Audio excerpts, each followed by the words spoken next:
Leaving song. Walked away. I fucking love that song disgrace. so much. It's so Felt goddamn the good. chill upon my face. Walked away again. That's my favorite part right there. The again? Because it's so bad.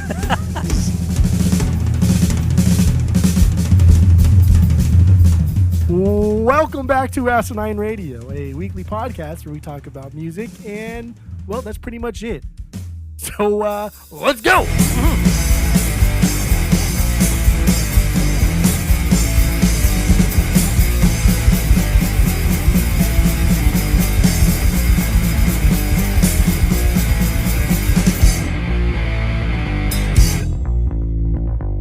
This is Asinine Radio. This is the weekly music podcast where every week we get into a different band, different artist, and we break down one of their records. We give all the details. Why are you pounding on things? Well, I don't know why I'm pounding on things. I don't know. Yeah, we get into a different record every week. We break it down. We try to have a good time. My name is Tyler. A few feet away from me is Jeff. We're actually in the same room this time. It's been a long time. I don't know, maybe 9-10 months now since we've actually been in the same room to pod. Yeah, go to all the social media. All of it is at Asinine Radio. Please go to Spotify and Apple Podcasts. Give us 5 stars on there.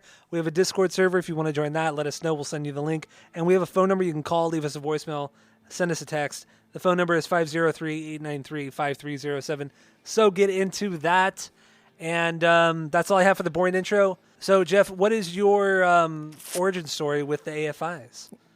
You know what's crazy is I was just looking online here. I was just looking online. It was just. And oh my god. Oh my god. And Alan Forbes, the guy who did All Hallows Eve, and All he Hallows did fucking All Hallows EP, and he also did Black Sails, and he also did Art of Drowning, and he also did Conspiracy of One. Oh. And he also did Goldfinger's Goldfinger. That's a great cover too. And he also did December Underground. He did this album that we're doing this week. And then he also did Earthless, the band that I just brought to the pod last week. Oh, really? Yeah, he did that cover too. So this guy does a lot of stuff. Now that I think about it, I remember us talking about him doing the Offspring one too. That's crazy. Yeah. I wonder if he created this, because he created the Black Crowes logo. Really? Yeah. So I wonder if he created, because I think, was Conspiracy the first time the Offspring used like the burning head thing? Yeah. They didn't have it on Americana. I wonder if he created the logo for them. He could have. Dang, this guy's got some money then. Probably. Alan Forbes the second.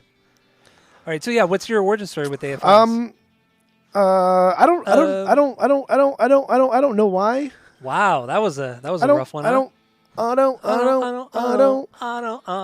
know why I did this, but when I was downloading illegally, I guess obviously downloading is probably going to be illegal at this time, right? Mm-hmm. Through Napster. I think it was through Napster the first time, then went to Kazaa, and then, yeah. But I downloaded Very Proud of You, and I don't remember why. I don't remember who told me to do it. I don't remember why I did it, but I did, and I liked it a lot. But then I didn't listen to AFI again until essentially like high school, until like people loved Sing the Sorrow? The album of the week, yeah. And then I was kind of like, okay, this is kind of a cool album. Then realizing that the same album that I've already had and listened to multiple times, I was kind of like, holy fuck, this band kind of sucks now. They changed a lot. I don't like it. So Very Proud of You is like my intro. And then the album of the week is where I really started listening to AFI and then going back to the earlier stuffs. But I would really like to see why my, I don't know, fucking 12-year-old self downloaded AFI Very Proud of You on the Napsters. Maybe it was the only thing on Napster at the time. But I was downloading a lot of like ska, like a lot of Less Than Jake, a lot of Goldfinger, a lot of like Catch 22 I mean, at that stuffs. point, when you were downloading all that stuff, I probably... Was there a thing like on Spotify where it says people also like this? No. Then why would I do that? I have no idea. Maybe it had a lot of seeders, so it's going to be a faster download, so maybe that's why you did that? I don't know. I have no idea. I don't know either. That's what I'm saying. That's what I said. That's why I said it. That's what you're saying. So that's my origin story. It's kind of weird. Kind of random. Proud of you. But you said you didn't even really like it, right? Oh no, I loved it. Oh, That's why it's so nostalgic for me. That's why I always rank it higher than I probably should. Is because I've listened to that one more than anything, more than any other album that they've done. Okay. I mean, you have ranked it pretty high. You have ranked it pretty high. I mean, There are better records like Crash Love and Well, everything. there's one better record, yes, and that is Black Sails. All right, my origin story with AFI is Black Sails. That was the first thing I ever heard. My cousin had that CD, and I remember like maybe a couple weeks after that, I went out to Best Buy to go get it, and they only had The Art of Drowning that just came out. So I got The Art of Drowning. That's pretty much my origin story is Black Sails, and then really being obsessed with The Art of Drowning. And I've listened to that so many goddamn times. I love that record. Well, Ton of nostalgia. It really just made my love for AFI I really instant. don't. I can't get around it. I cannot get around the fact that you legit think that is better than like Black Sails. The Art of Drowning? Yeah. Oh, because it is. But it's not. It is. The songs are better. The It's melodies are objectively better. The bass playing's better. Everything is better on that record. Maybe not the mix, but There it is. overall, You heard it. Tyler's overall, wrong. it's a better record. Tyler is incorrect. I am 100% right. Again. All right, so then let's get into "Sing the Sorrow," the album of the week. Obviously, what are your initial thoughts? Did you really? Well, but you already said you didn't like this record when it came out. Why do you keep hitting the couch? Why are you I don't know. angry? I just do that. I do that when I talk. Is what you do like at home when you're Yes, by I do. yourself? You just hit things. I snap, I clap, I Okay, hit you things. Fucking constantly making I play with these noise. coil things on the mic stand. Doo-da. Doo-doo. So yeah, "Sing the Sorrow." What do you got on this one? I didn't like this when it came out, like, at all. I thought this was stupid. It was high school stuff, so it was just kind of like, oh, this is like Hot Topic and dumb, and this is stupid. This is not punk. This is not what I know. AFI, like I was a big fan anyway. So I even now today, like I don't think this is like a great album. I respect a lot what they were doing here. I like the direction they were going. I'm happy that they just keep doing the same fucking dark punk thing. That would get tired real quick. Oh yeah, So like it's cool that they're transitioning here, and that's rad because there's a lot of really cool songs on here, but there's a lot of really dumb songs on here too. But I don't know what your question was. It was probably a dumb I don't know, question but anyway. I mean, "Sing the Sorrow" for me, I really like this record now. When it first came out, I did not like it. I thought it was really stupid. Coming off of "The Art of Drowning," I wanted more of "The Art of Drowning." I wanted more of Black Sails at that point. You like Black Sails? What? You didn't even like Black Sails. But I that's fine. really like Black. At the time, I loved those two records way more than I liked the first three.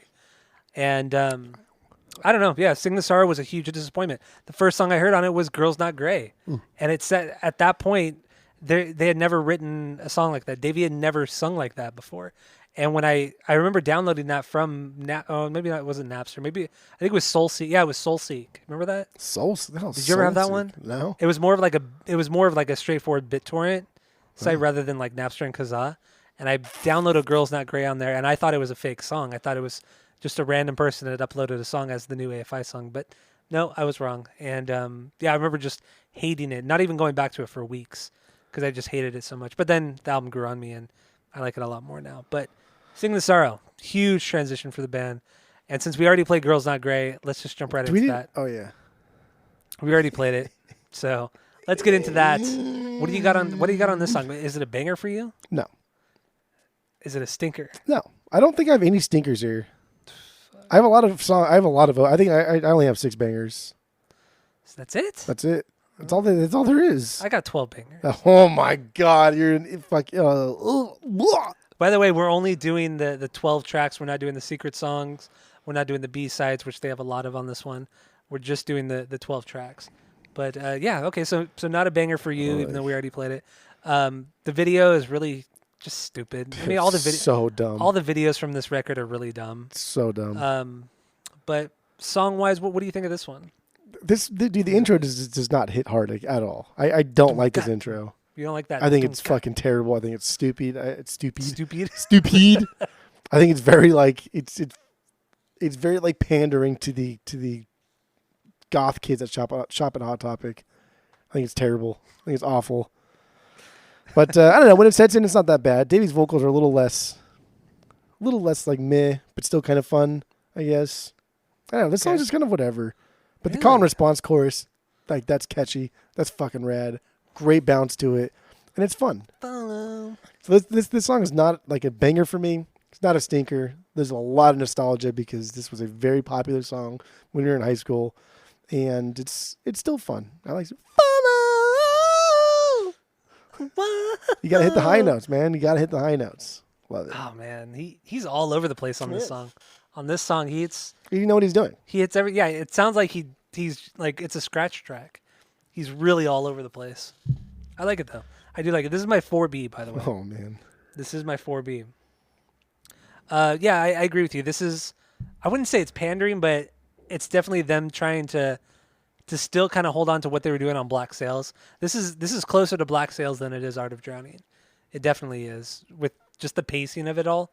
But I mean that the chorus is really fucking catchy. It really. What are you doing over there? I was just singing. Now that I could actually see you, I know you want to fuck around like a lot right now, but you're not gonna do it because I'm here. Possibly. You never know. Still early. Just started. But yeah, no, girls not girls not You great. fish. Blub, blub, blub, blub. This is also the song, the record really, where he starts to sing like with that deep voice, his deep register. Oh, that's weird. Yeah, it was very off-putting, and that's why I didn't like the song at first, because it was that deep voice. What are you laughing about? It I'm sounds looking at like you? something, but I don't want to say it. What does it sound like? Oh yeah, but yeah, Girls Not Grey. I mean, since we already played it, what do you have lyrically on this one? So I guess like to before we get into the lyrics, there was a lot of people who think this is like a concept album, who think this is something about like reincarnation and all this other stuff. And I will say at points I can see that, I can hear it, I get it, but overall, no, Yeah, I don't think this is a concept album. I think he's good at like writing just like that free form poetry where it's just a lot of words sound cool together, and that's fine. There's nothing wrong with that. No, not at all. But I don't think this is some like higher thing. I agree with you. I don't think there's I think the only theme is like depression and death. That's really the only theme. People were talking about how it's about reincarnation and the whole process of that, and that's what this song leads into, and it's the rebirth, this and that. It's like you're really pushing it right there. And then they're trying to make a connection with they made like an 8-minute short called Clandestine. Yeah. And they were trying to like, I watched it again. I mean, watched it way back when, but I watched it again this week, and they were trying to make these connections. I'm like, dude, none of that makes any sense at all. Stupid. Yeah. People are just trying way too hard to make it something more than it is. I think it's just straight up about his depression. Really. That's what this whole album is about. It's about Davey being a sad boy and being very depressed and having suicidal ideations. Suicidal. That's what I think it is. Yeah, no, it's there's some songs in there I thought were a little bit deeper. I guess. Yeah, definitely. But overall, I don't think there's anything extraordinary. And I was very surprised that there were less songs about relationships. I was surprised at how dark it was. Yeah. I mean, it is super fucking like morbid. And I guess it makes sense. I mean, the album is called Sing the Sorrow. The title right there is a very sad boy sounding record. And yeah, the lyrics go along with that. But the song Girls Not Grey, I mean, this song to me is straight up about committing suicide. The verses used to have some pretty good metaphors about passing on to the other side. The chorus is kind of where like he's anticipating finding out what happens after you die. So I mean, this song is straight up about suicide.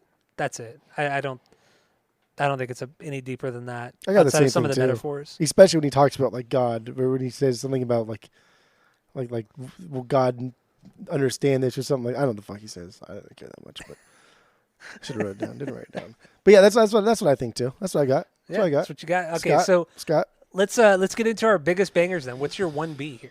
Do you want to do my 1B or do you want to do your 1B? Let's do your 1B. My 1B is a leaving song. A leaving song. Walked away.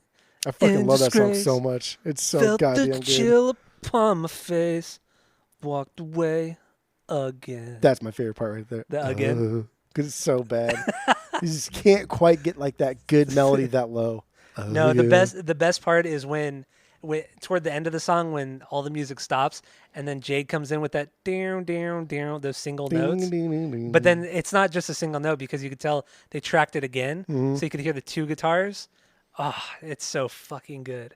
And the palm muted. Well, before that, the palm muted guitars, where he's just palm muting that those chords. When you play guitar and you go into a palm mute part, the first thing you do is you hit those strings a little bit harder right before you go into the palm mute. Yeah. Don't know why. Don't know why people do that. Don't know why we do that. That's what they did in the song. Right with the palm, he hits the strings a little bit harder. It's like,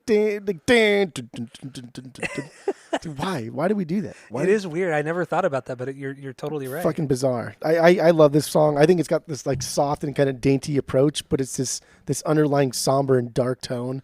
Dude, Davey's vocals are great.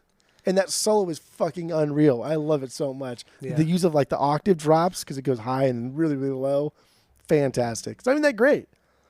And the whole song, it's weird. This is also a first. No, Morning Star was very minimal, but then the full band came in. But I was gonna say the leaving song part or the leaving song.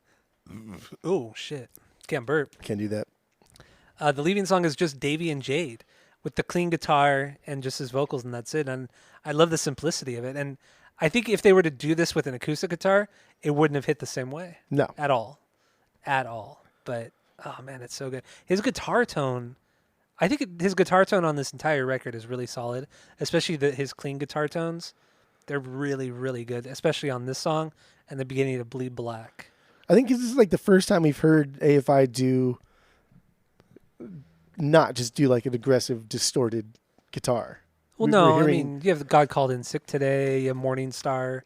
Yeah, but even God Called In Sick Today, that's just a clean guitar, maybe a little bit of like verb. But now we're getting multi-layers here. We're getting reverb on top of, like an overdrive on top of something else where it's layered with another guitar. So I think he's messing around with more pedals than he ever has. Yeah, I think so too. Like this is really experimental too, because prior to this record, all four of the guys were living in a squat together, and they had no money. All they would do is live in the squat, write music, go on tour, repeat the process. They've been doing that for the last 7 years. Put out all these great records, and they're just living in squalor pretty much. And then they were given a little bit of money after Days of the Phoenix blew up, not blew up, but had some success. They were given a bigger budget, and they used all that money to really experiment, and this, you get Sing the Sorrow with that experimentation. But it's just crazy how, especially Jade, his guitar playing, I guess it improved. I feel like it improved a lot from The Art of Drowning to this. Like what he was able to do, the sounds he was able to pull out, everything like that. It's killer, man. It's fucking good. What B is this for you? This is my 3B. Okay. That's fair. It's very fair. That's fair. That's very, very fair. But so let's play a little bit of the leaving song, and then we'll get into the lyrics. Sound good? Sound good? All right, that was the leaving song from AFI. What do we have lyrically on this one? Why are you yelling? Not yelling. Okay. I think this was about depression. I don't know. Sort of like this conflict within someone to fight off, I don't know, other people, making it worse for them. Yeah, I think it's about his depression and how it's viewed as a stigma in society, and how he'll never get better. He knows he'll never get better, and that just puts him in a deeper depression. And the line that I really like is the line is "Poison hearts will never change." In the context of the song, it's somebody else saying that behind his back. That don't trust him because poison hearts will never change, and when he hears that just puts him into a deeper depression that's just gonna get worse and worse and worse. Yeah, that's what you heard him say when he walked away. Walked away in disgrace. It's so good, man. I fucking love this song. Love this song. So yeah, that was your 1B. That's my 3B. We get to move on from that. Let's move on, babe. I want to hear it. Let's go. Right, What's your 1B? My favorite song on this one is This Celluloid Dream. Okay. The best song. Oh, man, dude. Okay. This is a perfectly placed O. You have that guitar intro, and then oh man, everything drops in right there. It's great. The song also has like a lot of chugging kind of guitar playing in the verses. I'm just gonna try to sing like Davey does in the verses, but it would be terrible. But the way he sings is very poppy and jumpy, mixed with the chugging guitars. It's really, really good. And the kind of stop and go in the choruses is fucking solid too. Great bridge as well. This is a perfect song through and through. Perfect song. What do you got on this one then? It's an okay song. What? This is an okay Are you song. fucking serious? Why? There's a lot of good parts to this, but overall, it just doesn't quite get to banger status. Didn't playlist this song. I like that it starts off with that like from the ending of Paper Airplanes. It's cute, and I love that twisting me part right before the chorus. Twisting me, God, that's so fucking cool. twisting me, twisted. and then the staccato instrumentation in the chorus. That's really fun. Mm-hmm. My problem with this one is just it's too fucking long. It's too What, long. like 3.5 minutes? It's like 5 minutes, dude. It's not 5 It's like minutes. fucking at least 6 minutes. No, it is not. It's probably at least 6.5, 7 minutes. 6.5, 7 minutes. Yeah. No, it's 4 minutes and 10 seconds. That's fucking too long. I just Way looked too at long. it. This is a very now that I'm thinking about it, it's a very Black Sails song. It has that jumpiness to it that a lot of Black Sails has. That bridge part is fucking rad though. That It last is. part again before like the twisted me part is yeah, dude, that's like some of his best vocals on this album. God, dude, I see. Why don't you like this song? Because I just think it's too long. It's just too much buildup. It's a long buildup, and we don't quite get like the relief that we're promised. Yeah, you are. No, we're You're not. giving that, and you're giving all the cool little parts, like you said. Yeah, The twistings. we're given breadcrumbs, but we're not given like the loaf. I want the loaf. The bridge, though. All the colors upon leaving. See, you sing. I will turn Why to don't you gray. It's so good. I don't know. God, what a It's good. perfect It's a bridge. good What a song. perfect bridge. I had this one as a banger, and then I put it down. I knocked it down to okay. You're unbelievable. You I make just- no fucking sense. I think what do they call it? Like the parts are greater than the sum or something like that. Yeah, whatever. Yeah. Whatever that is. As a whole, the song is not as good as if you chop it up into little pieces. I really disagree with you on that. Well, you are really wrong. That's fine. That's not a big deal. I think really the only negative thing I would have to say about this song, I don't like his guitar tone. I think it sounds kind of not muddled, but it there's too much distortion on it to where it kind of drowns out like the notes he's hitting or something. I don't really know how to explain it. I don't think it's the best guitar tone, but the song is so good it doesn't even fucking matter. Okay. Doesn't even matter. Okay. So, should we play a little bit of it? Sure. Get into the lyrics? Sure. All right. So here it is, The Celluloid Dream from the AFIs. For the Celluloid Dream from AFI. So what do you have lyrically on this one? I thought this was about like a love interest. I don't know. Yeah. There were a couple songs, and this is one of them, where it was kind of hard to decipher. And at this point, people had stopped commenting on Genius. So like I couldn't even get like an idea of what it was about. Confirmation or Yeah. anything. Yeah, or anything I to don't like know. sway my own opinion. I just saw like a lot of romantic things, and so I just kind of put that together. I don't know. Yeah, I don't know. Really, what I put it, it's about his love for someone and how it always starts out so beautifully, but then it eventually begins to change and just rot. And that's what I feel about this one. Like this, like celluloid, like it doesn't last forever. It deteriorates, and much like a relationship can. That's what I think this song is about. Okay. Sure. So that's my 1B. So what do you got for your 2B? Death of Seasons. Really, it's that high for you? Death of Seasons. That is my 8B. That is okay. So what do you got on this one? Dude, cool little goth kid bass intro, right? Yeah, doom doom doom Yeah. boom boom boom. Fucking stupid, not very technical, not really doing anything, just kind of like, oh, yeah, let's put a bass intro here. We haven't done one in a while. Let's do it. Dude, Davey's vocals are dope. This one kicks up so great. Backup harms, super solid. And then it turns into like super electronic part. Yeah. Fuck yeah, that's so good.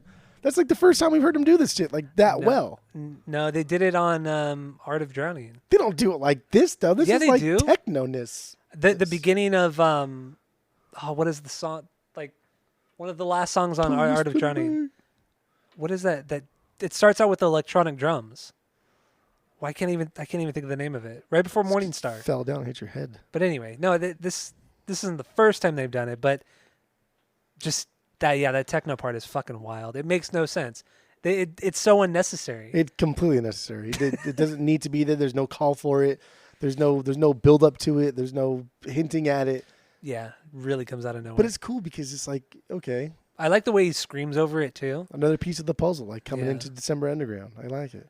Well, one thing that has always bothered me about Sing the Sorrow from the moment I heard this record, and even today when I listen to it again, This is the first time he tried screaming this way, or he ever started to scream this way, and he does it like on this song, on Death of Seasons, as well as the Leaving Song Part 2. It's a new kind of scream, and I've never really liked it. It seems very forced, and it seems like he's trying to scream like he did on Shut Your Mouth, but it doesn't seem as natural as that record, as it does on that record. And I do like it, but it just doesn't sound right. And Death of Seasons, especially when it starts out, with, like you said, with the bass line, and then the kind of like not thrashy guitar, but that da-da-da-da, da-da-da-da-da. It's just that Metallica thing, and then Davey screaming over it. It's kind of a mess of a song. Yeah, it's silly. I do love it though, but it's a fucking mess. It's silly. It's fucking stupid. Again, like this is almost like a B-side that they just put in the middle of the album. It really is. is. Why the fuck does this belong here? I don't know. It's cool. I think if I could take any of the songs out, Don't do it. Besides Silver and Cold, because I think that song doesn't belong on this record, I would take off Death of Seasons, only because it doesn't fit on the record, and I would put like Synthesia on this, because that's a really good song. Now the World is another really good B-side from this album, and those two songs could have filled the gaps of Death of Seasons and Silver and Cold, because those two songs just don't belong on the record. Is Silver and Cold your lowest B? That's my lowest B. Yeah. Okay, that's my 12 B. That's good. Would that one sit lowest for you too? No. I don't know, man. Girls Not Grey is just dumb. You really don't like that one. It's just crazy. dumb. But Silver and Cold is also... We'll get into Silver and Cold, too. Silver and Cold.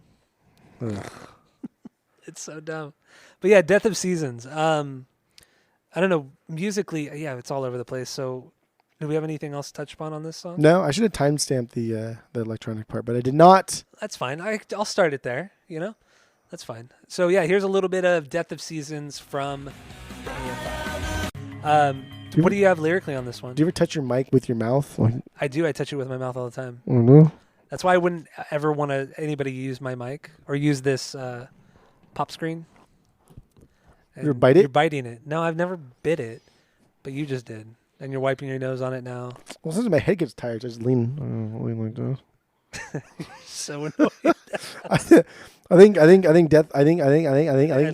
Death of Seasons is about depression. That's all I wrote. Wow, that's what you wrote for every song. Don't forget, okay, fuckface. All right, we had limited time. That's true. We had 2-3 days. I worked all day yesterday and then went immediately to a show. So yesterday was completely wasted. Wow. I got nothing done yesterday. I worked yesterday too, Jeff.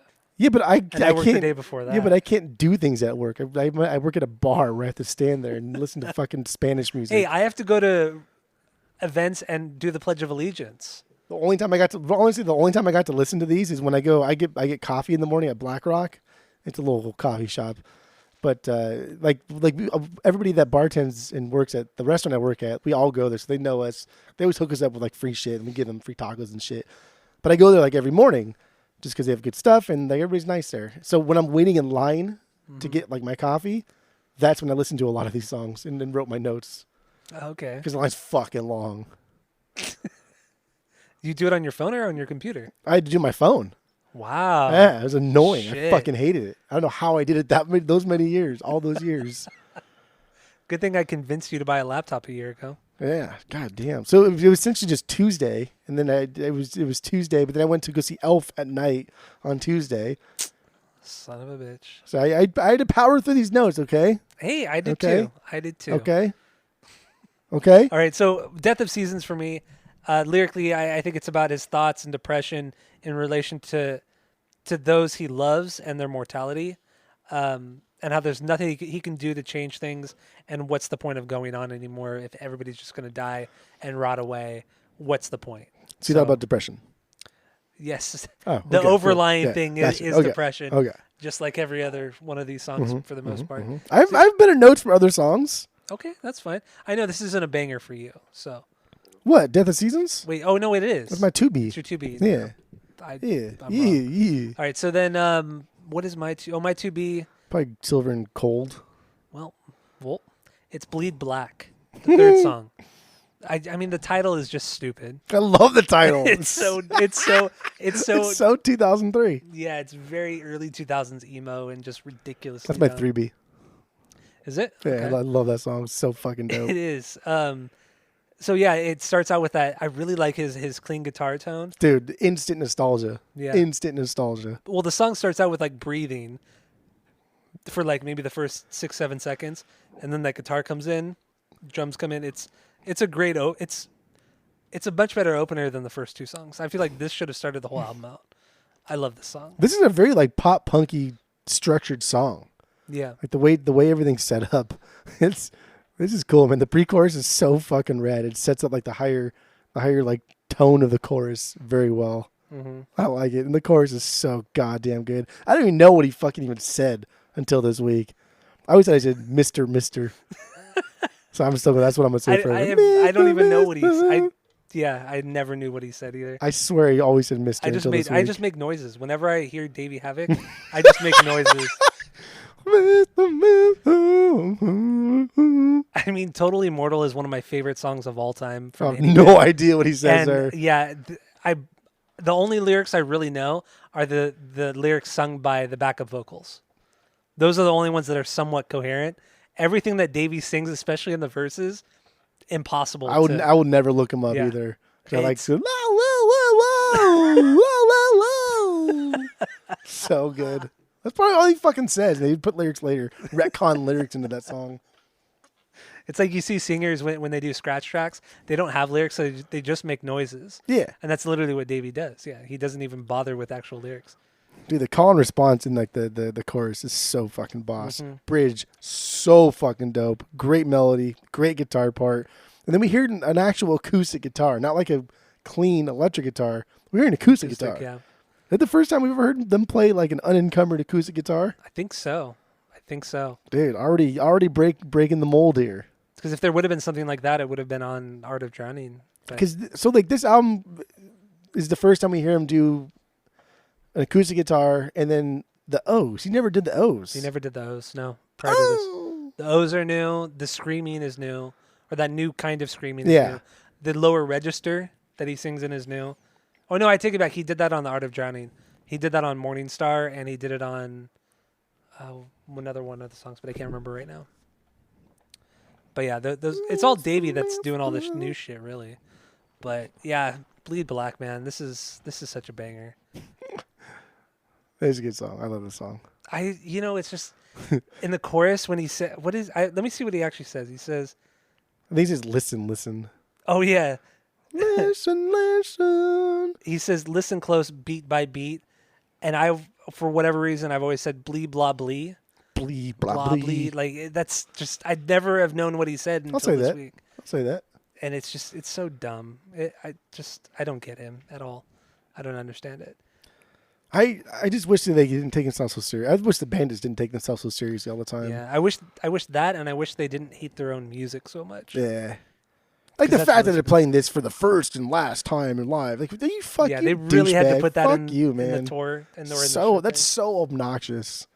it truly is. Like just alienating your fucking fans to make you hate you as much as possible. That's annoying. Dick. All right, let's play a little bit of Bleed Black from the AFIs. The Mr. Misters. From the what? The Mr. All right, so it is Bleed Black. Ah, shit. That was good stuff. It's such a little bitch O, too. Like, his O in Celluloid Dream is more macho than this one. It's just so bitch. Like if you're gonna do an O, like do like oh, right? Like let it bleed out a little bit. Don't go oh. Let it bleed black a little bit. The bleed blah blah. God Something the damn, fucking it's so the little thing from the cantina or from Jabba's palace. Blah blah blah.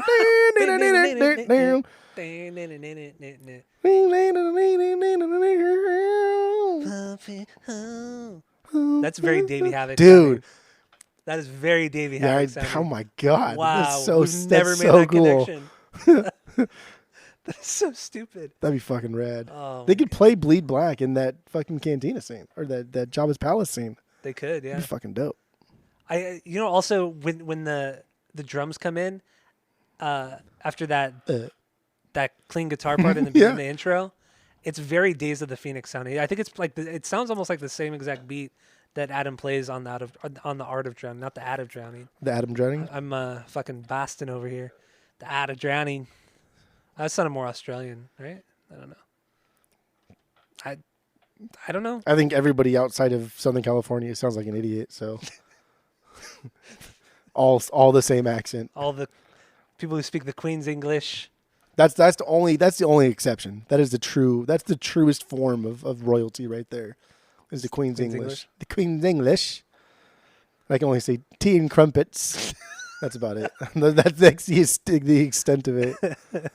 Oh, we're gonna have fun on next week's episode, I'm sure. Oh yeah. Oh my God. I forgot. Oh, so good. All right, so yeah, Bleed Black. What do you have lyrically on this one? It's about depression, right? This one, no. Blah, this is the one people said like could have been like this. The birth part of this reincarnation aspect of this concept album that people thought like, no, I don't see that. I don't either I at don't all. But you saw people say that shit, Yeah, right? I saw that shit. What are you fucking talking about? I know. So I don't makes know. No sense. I did really really like this line. It's like water flowing into lungs. I'm flowing through these days. That's fucking dope. That's a cool ass line. And I think like it doesn't need to mean like a lot of things. I just think it's just really really cool. A bunch of words strung together to sound rad, to look rad, to feel rad. Even if it doesn't make any fucking sense. I mean, like water flowing into lungs. I'm flowing through these days. Fucking cool, man. It does sound pretty rad. It's so emo, it's so dark, so cool. Oh, so good.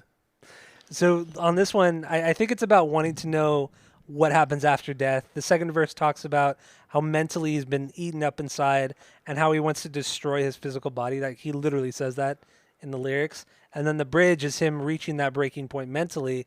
And then I died that night and I'll never be brought back to life. That line right there. I love that line. It's good. It's really fucking good. It's very emo though. I died that night and I'll never be brought back to life. Dude, you're singing once a lot. Again. I know what died. It's so good when he sings higher like that. I was enjoying it. Damn, dude. This song is such a fucking banger.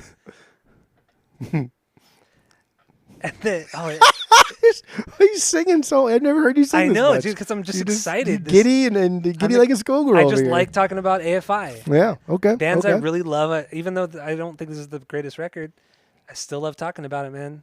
And I love making fun of Davey Havok because he's fucking ridiculous. So ridiculous. You know what's funny about Davey Havok too? Every record, not only does their music style change, but he changes, like physically. His style changes every single record. Was he ever like Tim Lambese's buff? Like, was he ever? Yeah, during Sing the Sorrow and December Underground, he was pretty buff. Maybe not like Tim Lambese's buff, but well more fit than your average individual. Yeah, definitely. Before he blacked out all of his tattoos. So dumb. Yeah. God, I think it's so ugly. Yeah, it looks really. And he had a lot of cool tattoos too. It's like, dude, that looks so ugly. Even if you have ugly, like Laura Jane Grace, her arms. Yeah. Oh, it's so ugly. Yeah, it does not look good at all. I think it's so bad. I can't. Ugh. I understand that the tattoos obviously don't mean anything to you anymore. But that doesn't does mean that anything look better? either. Yeah, it doesn't mean like anything. Shit. Yeah, whatever though. Tattoos in general are stupid. That's true. Well, except for my we have tattoos. fucking pizza tattoos. Yeah. Only good tattoos. Yeah, it's true.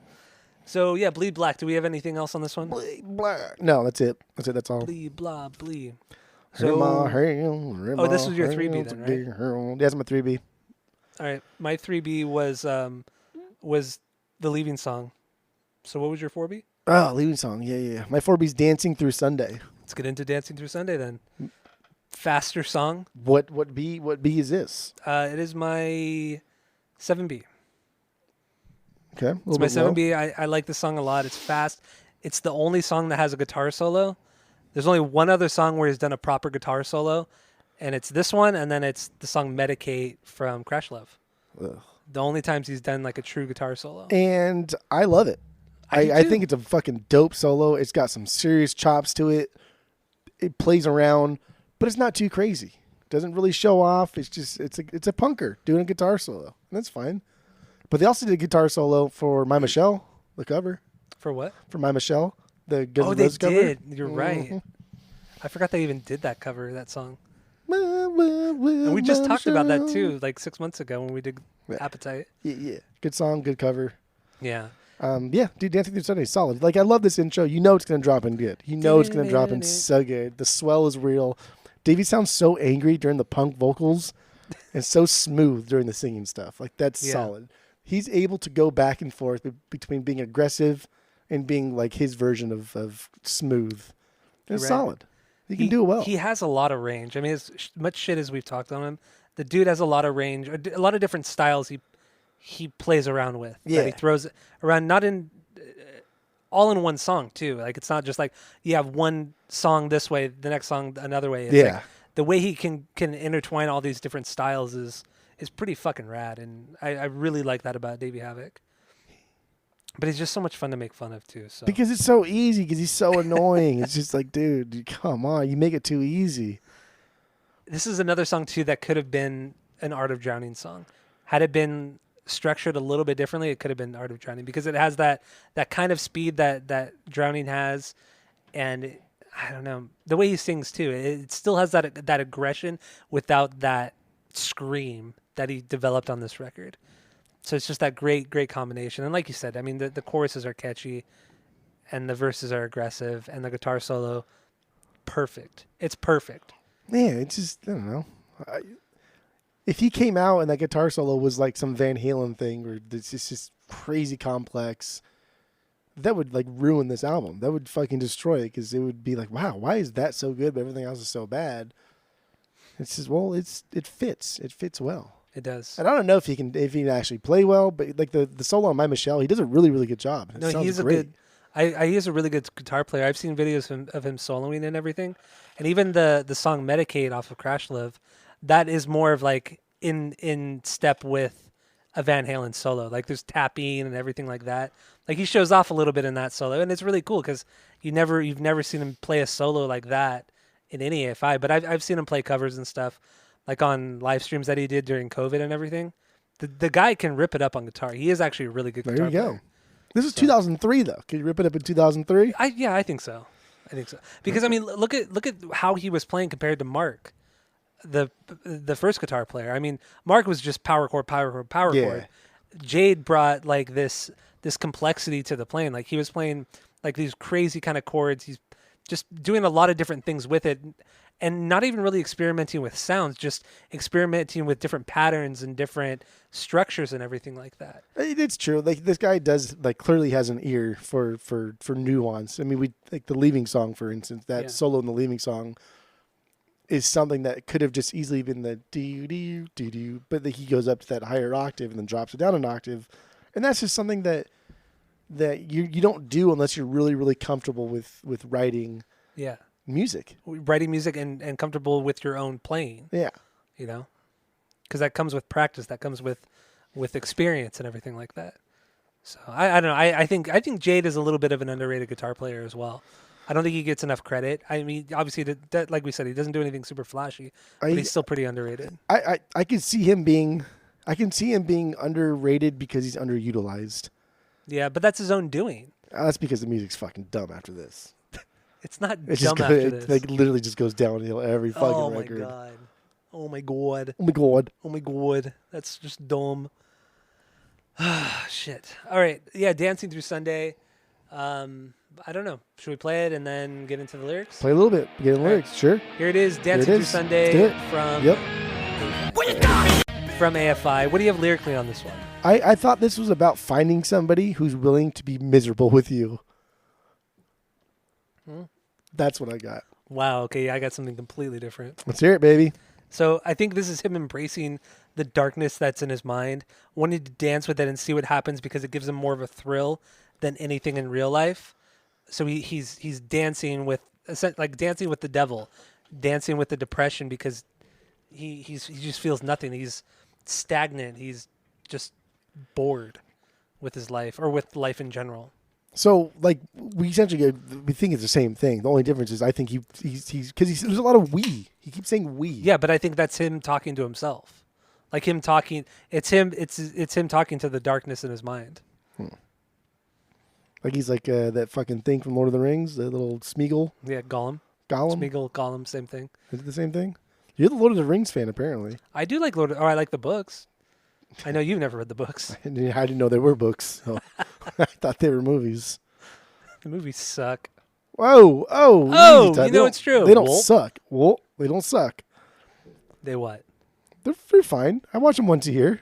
No, you don't watch them once a year anymore. Not anymore, no. Yeah. Because I was so bored at my grandparents' house. There was nothing to fucking do. I watched Lord of the Rings. Made you even more bored. 7 hours of just a guy fucking walking. Everybody walks. Everybody walk. People walking all the time. What are we in Clerks 2? What is this? But it's true. All they fucking do is walk all the time. That's true. No, you're right. They're always going somewhere. They don't get anywhere. They're always going somewhere. Wow, that was stupid. All right, so that was your 4B, right? That was my 4B, yeah. Okay, so we already talked about my 4B. You know what's funny? Just like on a tangent. When I went to camp, there was this guy. His name was Ryan. He's actually in a band now. Ryan Key? No. It's I think the band's called Pressure Cracks from Orange County. Why does that sound really familiar?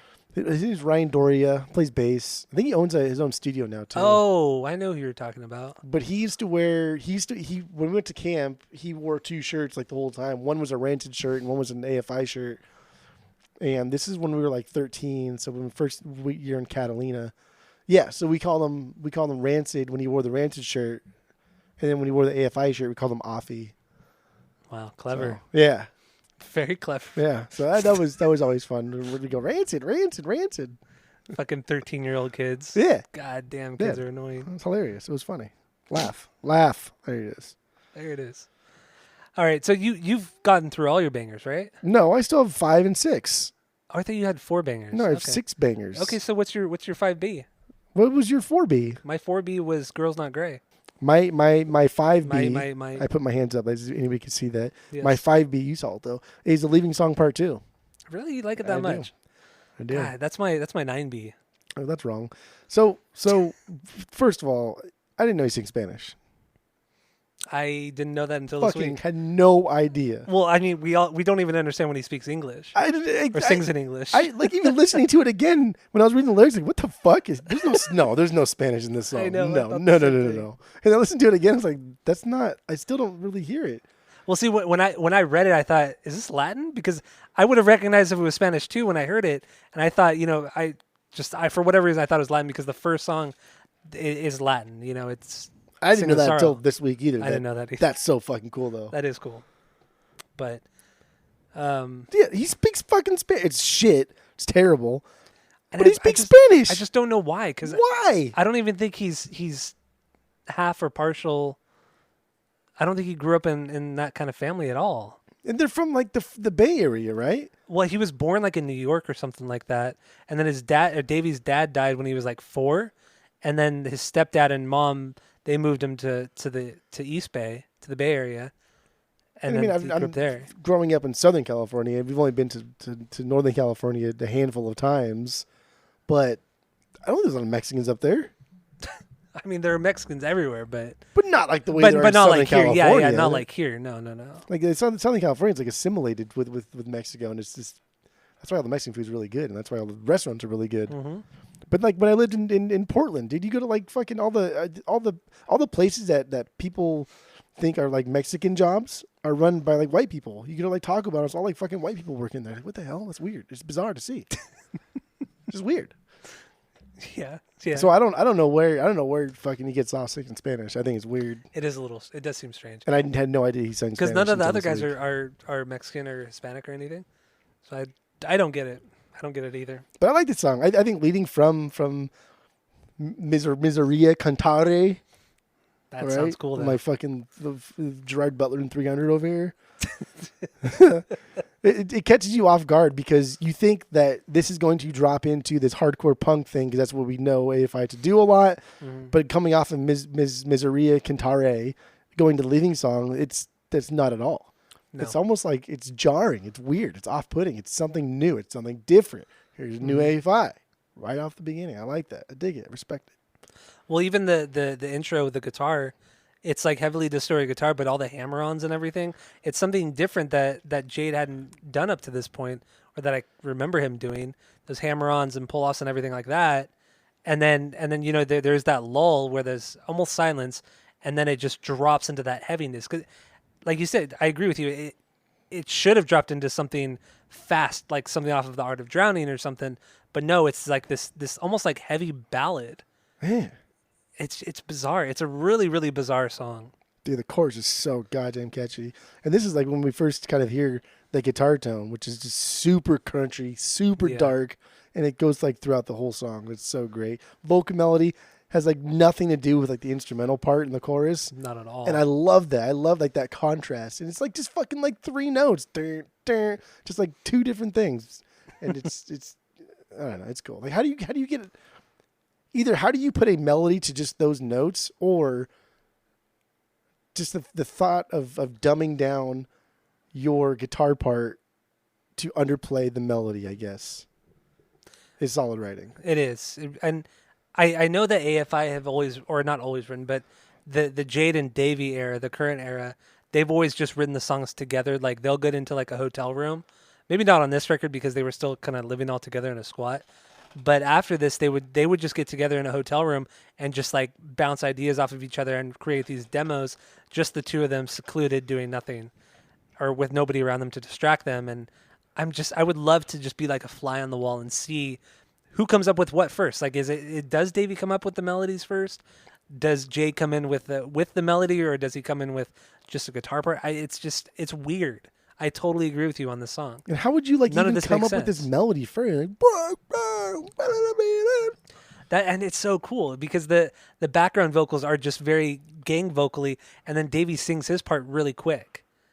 Dun, dun, dun, dun, dun. I still don't even know. It could break my heart. It's something like that. I read the lyrics again this week, and I still don't remember what Yeah, he was saying. and you may take my heart. Yeah, and you may take my heart away. It's so annoying. Why does he do that? It's so irritating. Oh Dude, man, the bridge part is so fucking cool too. Here, a lot of little cool bass parts that are interesting enough to hold like your attention. Mm-hmm. Don't ever take the song. And I don't know. It's the second track. The second track for AFI is kind of more important than their opening track. The opening track is always, not always, but after a while, it became sort of like a thesis statement. Here's what we're going to present to you in the upcoming album. Here's what's going to happen.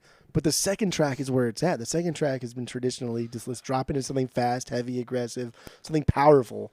And here it's still fast and aggressive and powerful, kind of, but it takes like a different approach to it. It takes something that we've just never heard before. Yeah, you're right. And like I know like the shut your mouth thing, you think that's like a vast different departure, but like this is so fucking This different. is the biggest. Yeah, This is so different. Yeah, this is the biggest transition they ever did. And like this is a like the East Bay punk scene, dude. That's the most unforgiving fucking scene that you could possibly be in. Yeah. And they did well. They did well in it. But knowing that they're going to come out and they get the fucking like top-notch producers to come on this album too. Yeah. What the fuck? That's even crazier because The Art of Drowning they made with like no money, locally, and they were all living together, had no money. Then all of a sudden they get this deal with DreamWorks, who put out this record, and then they get Butch Vig, who's best known for putting out Jesus Nirvana's Christ. Nevermind, the drummer for Garbage. He's done so many fucking amazing sounding records. And then Jerry Finn as well. And Jerry Finn at this time had done the 2 Blink records, had done Enema of the State, and had done Take Off Your Pants, and was at this time was also doing Blink's Untitled record. The guy was also like becoming this juggernaut within the pop punk scene, mixed with Butch Vig, who makes these huge sounding, I don't sonically amazing records. I don't know how AFI hooked up with them. I don't know why DreamWorks. I don't know how DreamWorks could have paid them that much money. It's just none of it really. It doesn't really make any sense. But that's the leap that these guys are taking. These guys know that they're going to alienate their hardcore punk fans. Anybody that I grew up listening to fucking, Very Proud of You and Answer That, and like those fans are done. They're not going to listen to this just because that's the punk scene. That's what they fucking do. So like they're alienating themselves by pushing away their diehard fans, and they're hoping they can capture this new genre that's emerging of this goth hot topic scene, and they're going to try and capitalize on it. That's risky. It's extremely risky. It's risky. And It just made it because you fucking get work, big though. producers doesn't mean that it's going to produce great records. I don't think Enema of the State is that great because of Jerry Finn. Saying it, don't care. But you love Toy Patch because Oh! of Jerry Finn. Because I love Jerry Finn on that one. You love Untitled. But because of like, Jerry Finn. but like, But like, Jerry Finn should have told Travis to calm the fuck down, for one, on Enema. And he should have stopped putting his little fucking fingers in there. All the little organ things. it was just on one song. The organ was on one song, and it's Don't want fucking it. amazing. Don't need layers. Don't fucking need great. it. Let the kids play. Do you know They do Jerry fine. Finn also worked on Crash Love? Well, that's annoying. Well, Well, he did. well. Well, he did. Okay. But anyway, what are we talking about? Leaving Song Part 2.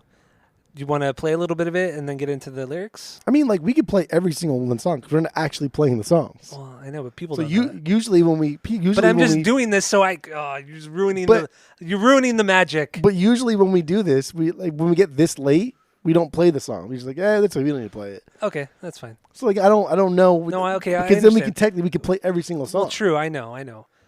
You're right, because usually after like 4 or 5 songs we stop. Yeah, we just because we're either I don't Right. know, usually pretty buzzed or fucking I don't know.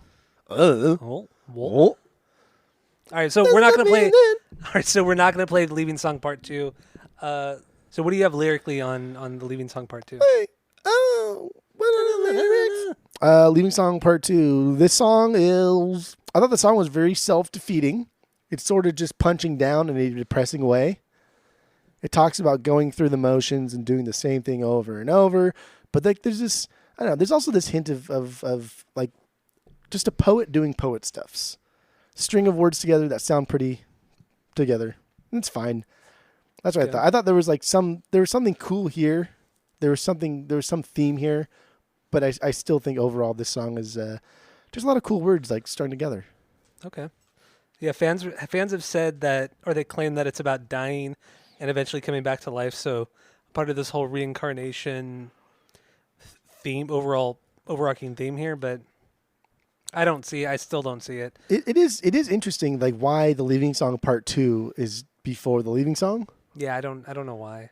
Like I've always thought that was really weird because there's no context as to why that is a thing. I think maybe they're just annoying. They want to be annoying. So who knows? I think here the verses on this one are about him feeling empty, ready to take his life.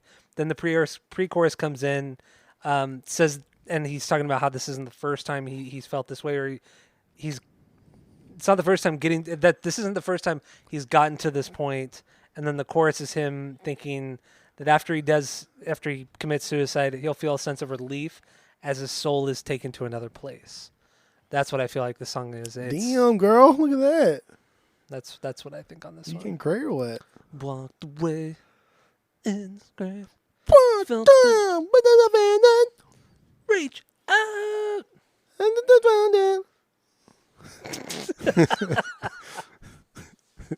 Oh man, great band, great album. It's like, can you imagine going to this concert, right, where they're doing it for the first and last time? And then, I don't think he does this, but if he was fun, he would do this. He would put the mic out into the crowd and have you sing the lyrics, and just somebody go. Sounded like a fucking baby. Oh, he's so good, so funny. Holy shit. Yeah, that was my 5B. And my last B, just because I'm going on a roll here. My last B is Miseria Cantare, Okay, the opener. It's my 6B, 6 and last B. So yeah, this means sing the sorrow in Latin, which, like we Fucking said, cool though. is pretty fucking cool. That's cool. I agree. Latin is cool, man. Latin. Veni vidi vici. Stupid. Veni vidi vici. Nothing from nowhere, nothing at all. This is a pretty good opener, though. It's a good opener. Once you get to that point, like everything, that build up is whatever. So it's not their best like intro, Yeah, but it's solid nonetheless. Like the electronic feel sets up, like I said, the album that gives a taste of this electronic hybrid that AFI wants to become, but are kind of like still pussyfooting around, and they're gonna do it here, and then December Underground is gonna drop and It's gonna blow people's minds even more. But I like when they come in and start screaming. It's pretty fucking cool. It is pretty good. Pretty damn good. Singing parts aren't like my favorite, but still fun. And the song builds nice. I don't know. It gets heavier and darker and heavier, which is normally, I don't know, we assume is going to drop into this heavy, like, aggro punk song. And again, it goes into the leading song part 2, which is fine. Mm-hmm. Just fine, man, because that's a new AFI. This is also a really long intro. I think it's over 3 minutes long. It's a long one. Well, it ceases to become an intro and becomes like a song at this point. Yeah. Did you watch? But it's still not strong enough to be a song. Like, it's kind of lost. Well, because it's an intro, because it's set up to be an intro. But then, like I said, it's too long to be an intro. But then it's a song. So obnoxious. Did you watch any of the videos that were CM Punk that had this in his intro? I did not watch them, but I saw people commenting Stupid. at the bottom. It was dumb. It sounds really stupid. It was very stupid. It was for like AEW too, so like who cares? I thought people love AEW. I don't. If They it's say not it's better than WWE now. if it's not Attitude Era WWF, don't care. Don't care. Well, I don't know about that. So yeah, I don't know. It's fine. Whatever. Okay. Whatever. So is that all you got for this song? Yeah. Because I mean, I don't have much written for this one because it is the intro. I just, like I said, the only thing I think that's really cool about it is that first line in the verse, or I guess you can call it a verse, and then also the meaning of the song. But honestly, I don't know. Do we want to talk about any of the other songs? I want to hit Silver and Cold Because it's the worst song. because it's the worst song. Yeah. Very nostalgic though. Still. Another one I want to talk about, or at least the intro to, is The Great Disappointment. Okay. Because or which one do you want to talk about first? Let's do The Great Disappointment and end with Silver and Cold. Okay. So yeah, The Great Disappointment, it's that kind of droning like feedback that's going, and then that bass line comes in, that doom doom doom doom doom doom boom boom. So boom. good. Nothing It's fancy. fucking good. Super Yeah. easy. Just really laid back. It's cool. That part's really cool, but after that, it's a little bit underwhelming because you get that killer bass line, and the choruses, they're more ballady. They're not the catchiest thing. They're not fast or anything like that. It's a really good song, but it doesn't. Well, this bitch is over 5 minutes long too. It is a longer Does not one. fucking need to be over 5 minutes long. Yeah. It's too long. This is like their version, or they're trying to be like Asthenia on Blink's self-titled record. It kind of reminds me of that, like the lead up to it, the lead up in Asthenia and the lead up in this song. Maybe that's remind like me of each other. Maybe that's a Jerry Finn thing. It could be. It really, really could be. Because he likes inputting a lot of sounds when they don't need to be sounds. Oh my god! Whoa. You're the only person I've ever known that's ever talked shit on Jerry Finn. Whoa. Well, Not everything he does is bad. I think most of what he does is great. It's just let him play. Let the kids play. Let the kids play. and he did. Why do you need to add more sound to a group that is fucking loud as a 3-piece? Why? Tell me. That organ is perfectly placed in Idiot, Windy fucking Clear. dumb Oregon. Go back to Oregon then if you love him so much. Terrible comeback. But yeah, that's really all I wanted to talk about in The Great Disappointment was that bass line in the beginning. Okay. It's fucking killer. So let's jump back to Silver and Cold. My least favorite song on the record. Yeah, that's good because it's stupid. I really only wanted to talk about one line because it's so cheesy, so douchey. Okay, what is it? I will paint you in silver and wrap you in gold. God It's really damn. bad. Fuck off. Fuck you. You're the worst. You're an asshole.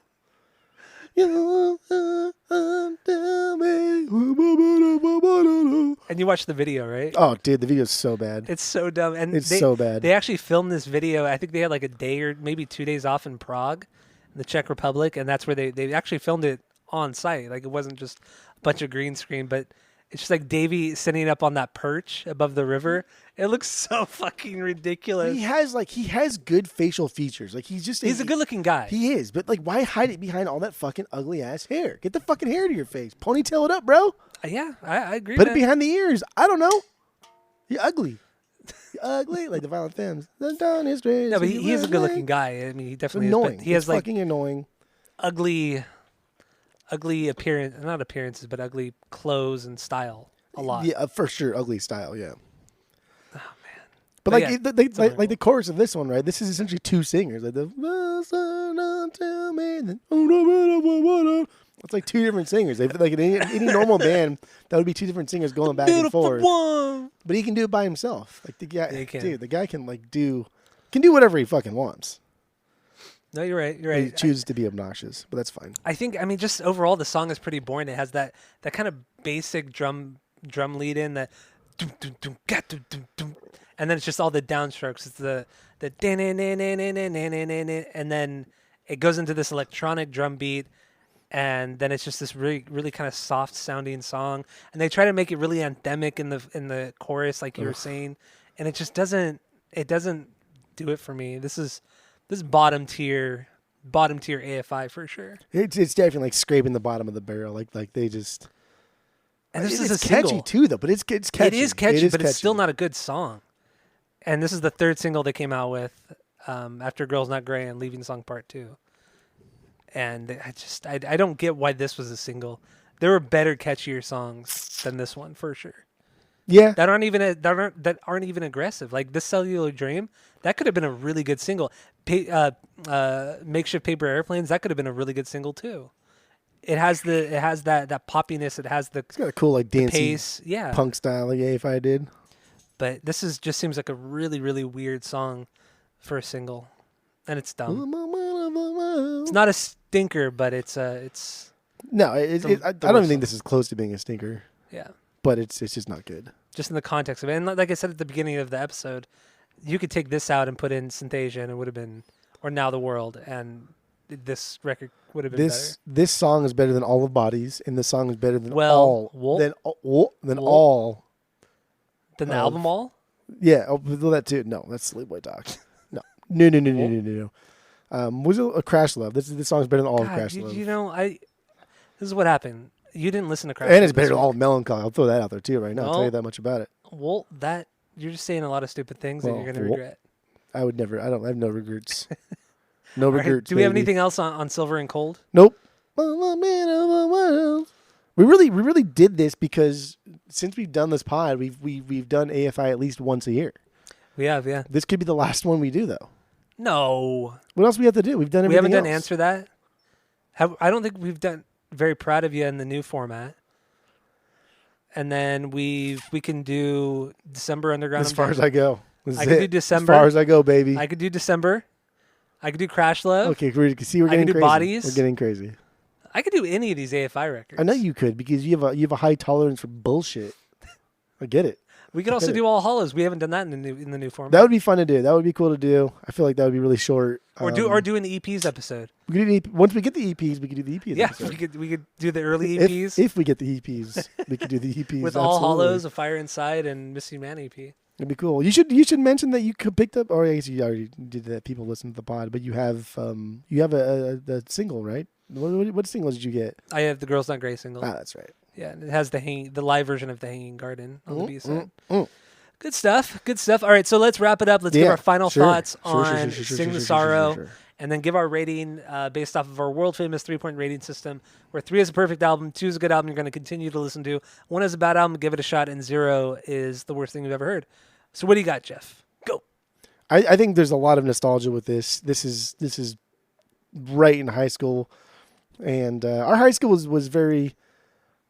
I don't know about all high schools. Our high school is very much in this era, this scene, right? Yeah, like the metal definitely. scene, the metalcore scene, the punk scene, but kind of like the goth metalcore punk. scene came out of our area. But like, I don't know. I don't think kids from Loera, like all the people I knew from Loera, didn't listen to like Atreyu the way Esperanza did. I know, I get it. Atreyu, Esperanza, there's a little bit more ties. Yeah. But everyone from Loera didn't listen to like this stuff. Okay.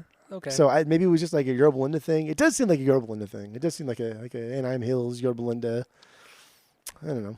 But it also bled into like Huntington Beach because that's where the Bleeding Through guys That's were. true. 18 Visions. It's all pretty much the same band. That was all like Huntington and everything like that. So this, I don't know. This holds a place in time and in my heart And it was fun to see all these little kids have their little Davey Havoc haircuts, the DHHs. Sure, that was fun.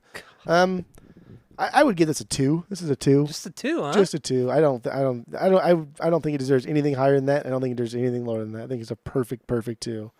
Wow. Okay. I will listen to this again. I don't really skip any songs because even the bad songs are kind of like, oh yeah, I remember this one. That's pretty stupid, but I still enjoy it. I still beautiful giggle. one. There you go. See? Good. But I think it's a solid 2. Again, AFI is quite possibly the only band that is a perfect representation of like progress, regardless if it's bad or good. It's perfect. Everything they do is so well crafted to be. Every album they do has a hint of the next album, and then it progresses and progresses and progresses in a way that I don't particularly like or care for. But I think it's absolutely insane. There's no other band I can think of that does it anywhere close to the way they did it. No. Or the way they do it. Still do it. It's fucking Bands cool. try to, but it's not the same as AFI. Even going from Crash Love to Bodies, I mean, there's still a lot of like differences between them. Oh, absolutely. But like individually, there's a little bit. And that's cool. That's fucking rad. That's respectable. I respect that. I do too. I'll give him a 2.1. I give it 2.1. Ooh. Mm-hmm. Look at you. All right. Yeah. Agree with you. There's a ton of nostalgia here. What's Phoenix doing? Licking her wound. I see you. Dumb dog. Dogs are dumb. All right. Yeah. My final thoughts. There is a ton of nostalgia here. I mean, I was a full blown AFI man at this point. And I know you had your Thursday God, AFI dude, shirt. You had your Tuesday AFI shirt. Dude, I loved AFI in high school, man. They were just so goddamn cool, man. And I just watching people like this record and love this band after I'd been trying to push this band on everybody prior to this record infuriated me in high school. I'm sure it did. Oh, it made me so mad. Like I tried really hard to push this fucking band, and this is the thing that everybody loved, and it pissed me off a lot. But I hated it at first. I really, really like this record now. It took a long time to grow on me, but there's some great, great stuff here, and we just talked about all of it, all the great stuff, all the stupid things. So with that, I'm gonna have to give this record a 2.5 out of 3. Damn, that's high. Wow. 2.5. Oh, wow. Oh, wow. What do you remember the AFI shirts you used to have? I vaguely remember one. Which one? I think it had like the 4 of their heads. Yeah. Yeah. That was the one I was wearing when we got in trouble. Oh, really? Yeah. The day the bomb incident? The bomb incident. Oh, nice. Yeah. And the guy made a comment, the guy who was asking us questions. He was a fan. He's like, "Hey, dude, I really like your shirt." As I'm sitting on the guy. The guy, yeah. The cop. Yeah. The cop. The fucking cops. The cops, the caps, man. Yeah, I had that one, and then I had the Art of Drowning one with the devil on it. With the red, it was red writing on the top, and it had the gray devil down the center of the shirt. Had that one. I had another Art of Drowning one. Yeah, I had the All Hallows cover on the shirt too. I don't remember, I don't know why, but I remember the one with the faces, the heads. Yeah. That was the coolest so one. Stupid. They just stupid. They just like so a year ago, they just re-released that shirt. It's a stupid shirt. It's a fucking red shirt. They have dude. cool album covers. Like, why would you buy a shirt with their fucking heads? That's all they had at Hot Topic at the time. Dumb. That's all they had at Hot Topic at the shirt. time. So, anyway, yeah, 2.5 out of 3 for me on this record. Oh, high. That's great fine, fucking though. record. That's okay. Got it on vinyls. Would love it. Would love an actual official copy, but I have a bootleg. I found an official copy once. Yeah, but it was like $400, $300, wasn't it? It was like $450. Yeah, I could have got them down to like $400. I'll pass. A little high. Way too high. Okay, all right. Way too high. What, 200? Would you pay 200? No. 100? I do 100. Okay. I do 100 for an OG copy. But anyway, I don't know. That's all I got. So thank you all for listening. Go to Apple Podcasts, Spotify. Give us 5 stars and tell your friends because we're the best podcast ever. And that's it. Tell all your That's all. friends. Oh!